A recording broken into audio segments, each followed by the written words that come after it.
The Sunday primetime game. Notre Dame takes on the Miami Hurricanes from Hard Rock Stadium. This will be 7:30 Eastern time on ABC. I think this might be the most intriguing game of week one because unlike Texas and Ohio State, I think both Texas and Ohio State are comfortably in the playoff field.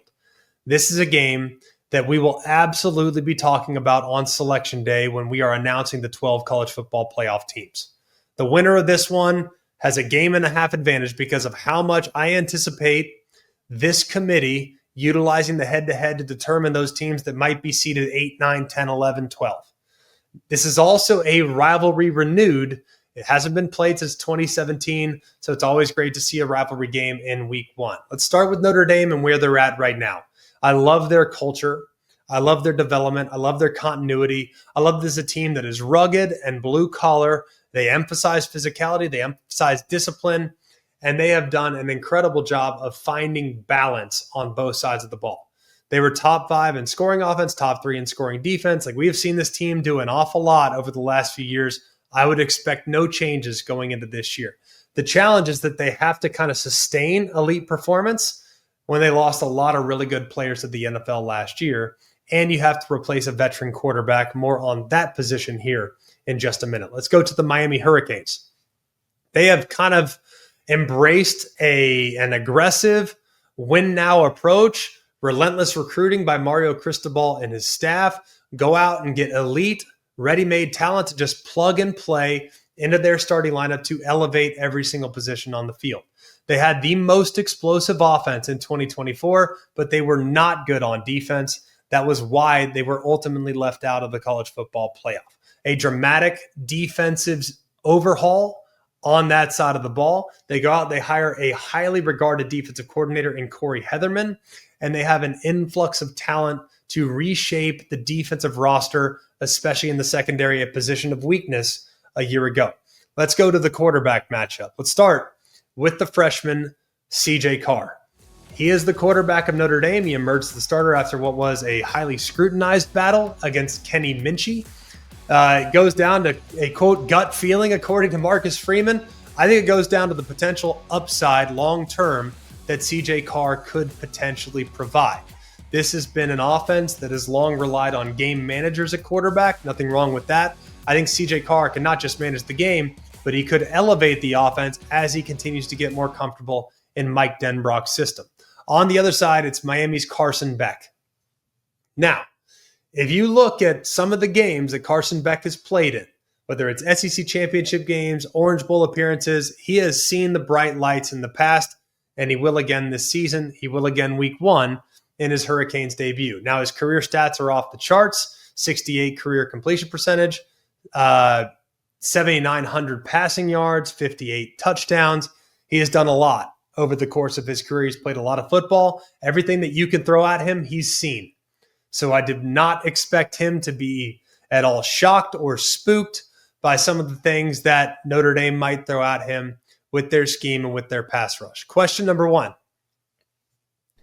How much will Notre Dame protect C.J. Carr by running the football?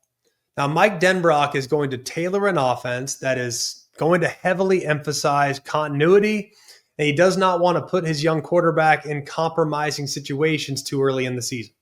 I think the game plan will be built around their outstanding trio of running backs. Jeremiah Love has legitimate Heisman Trophy potential, went over 1,100 yards and 17 touchdowns last year. Not to be outdone, though, is his running mate, Jadarian Price, who's really powerful, really efficient, and will absolutely be the Robin to Jeremiah Love's Batman. But don't forget about Aeneas Williams as well. He's also really good on third down and a capable pass catcher out of the backfield. Don't be surprised if Jeremiah Love is utilized a lot in the passing game. Could see him playing a bunch of different positions. If they want to go with 2 running back sets, you could easily take Jadarian Price and Jeremiah Love and motion Jeremiah Love out to the slot. He could be an effective slot receiver as well. So keep an eye on that. Maybe that happens. Maybe it doesn't. We'll find out if it does in this game. Miami, on the other side, their defensive coordinator, Corey Heatherman, really interesting system. It's a 4-2-5 system, 4 defensive linemen, 2 linebackers, 5 defensive backs. They create a lot of confusion and disruption.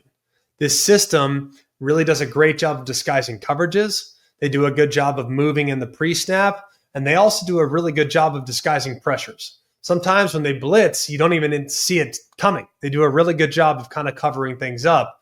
But I think in this game, and as the season goes along, they're going to rely on elite play up front defensively. I don't think they're going to be doing a lot of blitzing early on.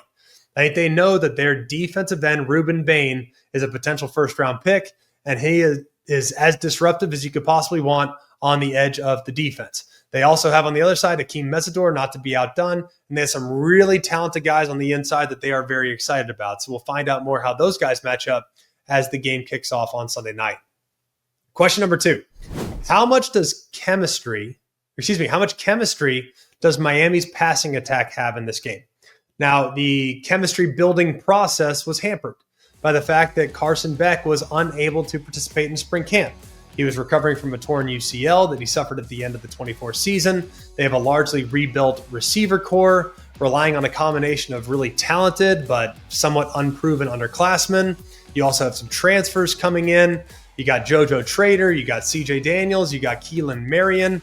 CJ Daniels was at LSU, but prior to that, he was at Liberty. Keelan Marion was at BYU. He's a speedster. Daniels is kind of a do-it-all guy, and then JoJo Trader's a guy that's super explosive. There's a few others, too, that could very well factor in that are freshmen that might actually become impact players for Miami here early in the season.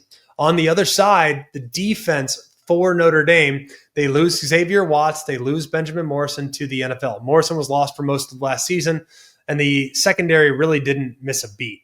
They are anchored by their corner, Leonard Moore, who is an All-American candidate, has already established himself as a legitimate lockdown corner. He's just a true sophomore. And what he did as a true freshman last year was off the charts good. It was just ridiculous to watch that young man play. On the other side, you have Christian Gray, who's a junior, really talented, battle-tested guy. Those two on the outside probably create the most talented duo in the country at the cornerback spot. You also have Aiden Schuler. They're in the back end at safety. They're going to be just fine at the back end. It should be one of the strengths of their team. Question number 3. Can Notre Dame create pressure with their pass rush? This has been the Achilles heel of Carson Beck. When he feels pressure, his performance drops significantly. And we know that the Irish are going to try to attack Carson Beck over and over and over again. Force him into making some bad decisions. He threw 12 picks last year. Maybe that relentless pressure will lead to him pressing a little bit and throwing the ball into traffic. The good news is for Carson Beck, he has an elite offensive line anchored by 2 outstanding tackles. Francis Maui-Noah, CC Maui-Noah, 5-star recruit, high future NFL draft pick. He'll line up on the right side. On the left side is Markel Ball, who at 6'9", 340 pounds, has unbelievable length. So even if he gets beat in the pass rush, he's still got to run around him. He's got long arms. It's going to be very hard to get around. They are great from an edge rushing perspective, though, at Notre Dame. Bryce Young, also remarkably long at 6'7". He's got a high motor, expecting a huge breakout here in his sophomore year. And then Boubacar Traore, who is explosive, got hurt early in the season last year, but was leading all FBS freshmen in sacks per game in 24 prior to the injury. So really good edge defenders for Notre Dame. Can they apply pressure going against outstanding tackles for the Miami Hurricanes? And then question number 4, do penalties play a role in this game? Now, Miami has consistently been the more penalized team in this matchup. Last year, they were 118th in penalty yards per game. Notre Dame on the other side, not elite from a penalty standpoint, but they were considerably better than the Miami Hurricanes. They were 66th. So do penalties and mistakes play a potential role in this game? I will not pick this game. I will be calling this game alongside Sean McDonough and Molly McGrath, and we hope you guys tune in 7:30 Eastern time on ABC Sunday night.